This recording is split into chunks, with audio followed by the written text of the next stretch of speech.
Hello and welcome to my 3-minute ideas. Today's idea is name it to tame it, which is the idea of Dan Siegel.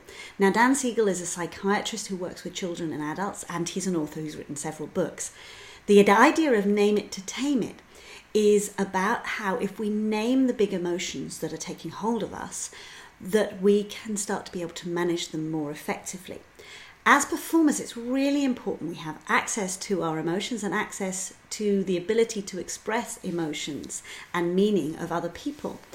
But if our own emotions are overwhelming, especially the emotion of fear, which I've been talking a lot about recently, then that can get in the way of us effectively communicating and connecting with the audience. And it can also get in the way of us inhabiting another person's character and emotions.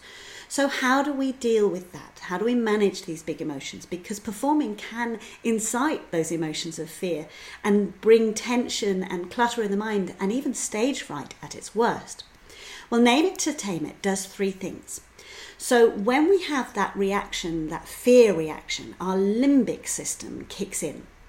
And that's the fight, flight, freeze system, the lizard brain. Evolutionarily speaking, it's earlier than our thinking brain, our prefrontal cortex.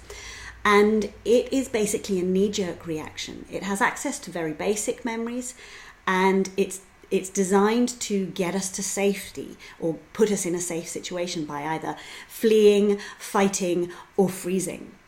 Now, name it to tame it is naming the emotion that's going on for you, and that immediately, number one, it immediately engages your prefrontal cortex, your cognitive thinking brain, which allows you to counteract the hormones that are released by the limbic system, adrenaline, etc., with hormones to calm down, because the prefrontal cortex can assess the situation and go, actually, we don't need fight, flight, freeze, let's calm it down.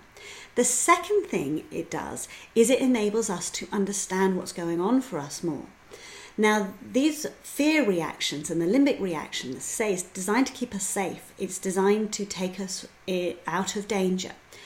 And you can think of it like a worried child or a concerned parent trying to keep us safe, trying to tell us what their fears are so that we keep ourselves safe.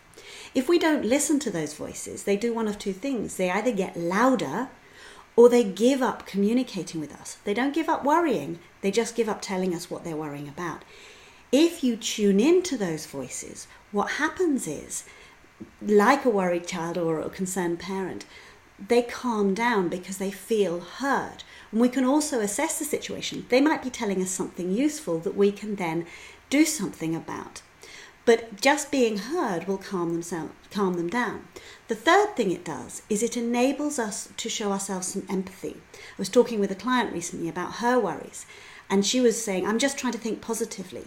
But if we don't listen to the concerns, then they don't go away. What we did was we went through the process of me listening to her concerns, and at the end she said, I feel more reasonable, that my concerns are rational and understandable.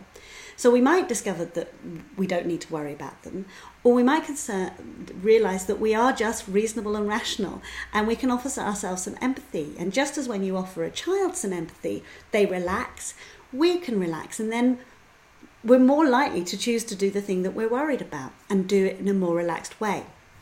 So today's thought is name it to tame it. When we show ourselves some thought and understanding, we can relax and take the adult view as to whether we want to do what we're doing. Thank you. Bye-bye.